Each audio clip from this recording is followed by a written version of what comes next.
With every iteration, the Android operating system is becoming better and better. The upcoming Android 12 is not going to be an exception. Recently, Google announced the developer preview 2 so that developers can already test their products with this new system and let Google know what bugs they find.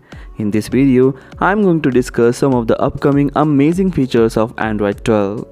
Please hit the like button to share this video and don't forget to subscribe my channel. Wi-Fi password nearby share. Now you can share Wi-Fi passwords using nearby share.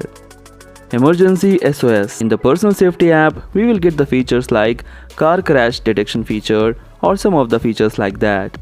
Hold power button to call Google Assistant. Face-based auto rotation.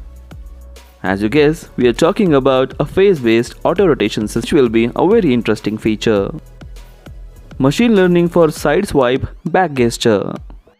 Smart forwarding for calls. The smart forwarding feature allows users to forward calls between two SIM cards. This can become a useful feature when one SIM is unreachable. Anti-tracking features and privacy setting changes. Ease of use for third-party app stores. So these are some of the amazing features that you are going to get in Android 12. So which one did you like the most? Please comment in the comment section. What do you expect from Android 12? Please comment in the comment section. Please hit the like button to share this video and don't forget to subscribe my channel. Thanks for watching. Take care. Bye bye.